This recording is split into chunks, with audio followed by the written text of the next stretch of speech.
Here's everything you might have missed in the Last of Us trailer. Welcome back to Nerdist News, I'm Dan Casey, and today we're going to break down the brand new trailer for The Last of Us. The HBO Max series based on the critically acclaimed Naughty Dog video game of the same name takes us inside a world of zombie-like murder monsters and survival horror. The new trailer gives us our best look at what we can expect from this series, including plenty of deep-cut references from the game itself.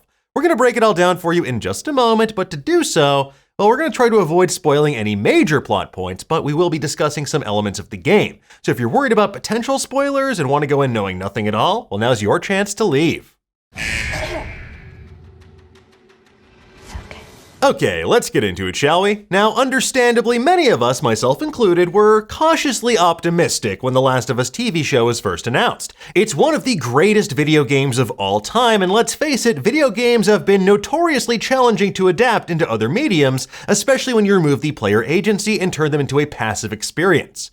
Now, for those who don't know, The Last of Us takes place in a world where a parasitic fungal infection from a mutated strain of the cordyceps fungus has ravaged mankind and turned people into terrifying biological horrors.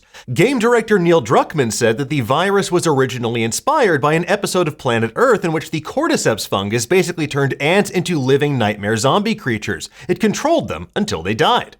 Our main dynamic duo is Joel and Ellie, played by Pedro Pascal and Bella Ramsey, respectively. Joel is a gruff and surly smuggler, and Ellie's a snarky teenager who just might be mankind's last hope. At one point in the trailer, another character named Tess asks why Ellie's so important. The answer is that unlike everybody else, when Ellie was bitten by an infected, she did not turn into a monster. She's apparently immune to this virus, and her blood could contain the necessary components for a cure or a vaccine.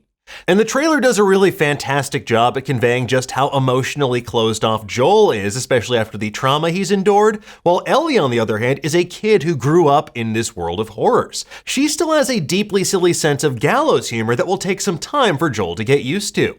The trailer opens on a sequence straight out of the game. We see Joel, Ellie, and Tess walking down a street in Boston towards the Massachusetts State House. Now, Boston, like much of the rest of the country, is under martial law. There are quarantine zones with strict curfews and armed guards. Joel, Ellie, and Tess are en route to meet up with the Fireflies, a militia group that rebels against the government's martial law mandate, and they're the ones leading a search for a cure to the cordyceps infection. At one point, we see Joel, Ellie, and Tess hiding from a monster inside a museum. This is the Freedom Museum of Boston in an exhibit about the Revolutionary War. You can see muskets behind Joel's head, and this sequence is taken straight from the original game. That monster is a clicker, one of the deadliest type of infected in the game. They have no visual acuity, but they are hypersensitive to sound. They're best dispatched by using a stealthy shiv. Sneak up, give them the old 1-2.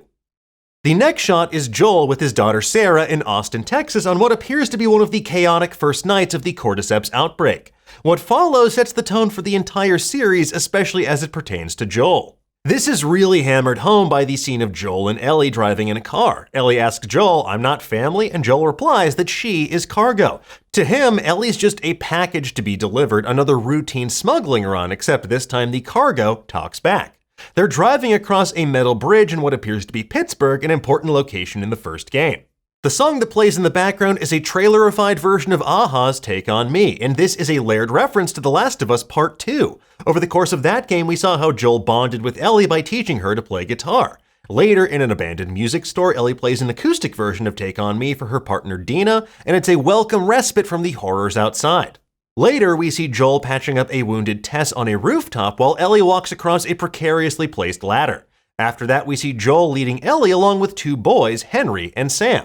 These are two siblings they meet in Pittsburgh, and this location appears to be their hideout inside a toy store based on the childlike drawings on the walls. In one sequence, Joel and Ellie hide from an armored car, and Humvees like this are seen in a few places in the original game. The military uses them in Boston as Joel and Ellie try to flee the city, and a group of hunters use them in Pittsburgh to attack survivors. Based on the markings here, it's most likely that group of sadistic hunters, but the only thing that gave me pause is the Washington license plate they're crouching next to. Maybe they could be introducing the Washington Liberation Front, a major faction in The Last of Us Part 2, just a little bit early. It certainly looks like them based on that armored convoy, but that could also be the Fireflies based on the green and yellowish clothing we see them wearing. Another shot shows that massive military truck behind them speeding through the streets in the dead of night.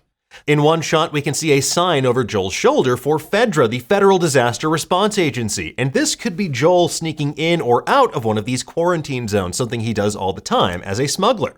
In one of the most upsetting shots of the trailer, we see Joel and Ellie climbing the world's creakiest staircase and seeing all of the poor bastards that were fused into a wall and a pile of corpses and biological material.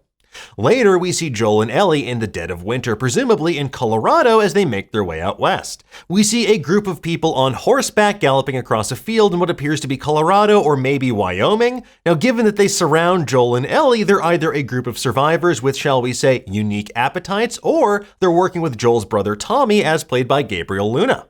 The next scene shows Merle Dandridge as Marlene, the leader of the Fireflies, and she's telling Ellie that she has a greater purpose than any of them could have ever imagined. Ashley Johnson, who plays Ellie in the games, makes an appearance as well in a flashback, and she appears to be playing Ellie's mother. In another sequence, we see Ellie inside a massive shopping mall, which is most likely the Liberty Gardens Mall in Boston or Colorado Mountain Plaza Mall. Both locations are from the Left Behind DLC, where Ellie and her friend Riley had one of the most harrowing experiences of their young lives, including Ellie getting bit. We see another scene of Ellie and Riley, played by Storm Reid, goofing around in what's clearly the Liberty Gardens. Next, we see Murray Bartlett as Frank. In the game, Frank is the partner of Bill, who also appears in this trailer as played by Nick Offerman. The pair of them fortified the town of Lincoln, Massachusetts against the infected and turned it into a booby trap-filled city of death. This scene shows Bill with a gun drawn on Frank, perhaps hinting at a falling out between these two. Although with that said, later we see Bill aiming his hunting rifle in the rain, then limping in the streets with Frank as these two are clearly both injured. We then get some quick shots of Henry and Sam, Joel beating the crap out of some guy in full body armor, and what appears to be Joel's escape from Austin, Texas on the evening of the outbreak. There's another shot of Ellie riding away on a horse, presumably trying to escape some creeps at the lakeside resort. The man who almost cleaves Ellie's head in twain is David, the leader of a group of survivors in Colorado. He's also one of the scariest boss fights in the original, so expect him to be a major antagonist in Season 1. And speaking of that game, Troy Baker, who plays Joel, appears as a henchman in David's employ. Based on the look of the building, that scene of the runner and Joel blasting another infected could be from the hotel level in Pittsburgh. And that has major implications for the final shot, because that last monster we see, this is the dreaded bloater. The bloater is one of the most powerful infected in the entire game. It's covered in a thick fungal armor. This slow-moving murder monster appears several times in the original game. You fight one of them inside a high school gym in Lincoln in the Bill's Town level, and the other, it's one of the most pants-shitting moments of the entire game, lurking in the basement of a hotel in Pittsburgh. Now you see why I'm upset. Either way, this creature has a sickness for thickness, and it's about to become everybody's problem, especially Joel's. Anyway, folks, there you have it. That's everything we spotted in the trailer for The Last of Us. This highly anticipated series comes to HBO Max on January 15th, and we can't wait to see how it all comes together. In the meantime, though, folks, tell us, what did you think of this brand new trailer? Did you spot anything that we missed? Let us know in the comments below, and for the latest and greatest in the world of pop culture, make sure you stay tuned to Nerdist.com.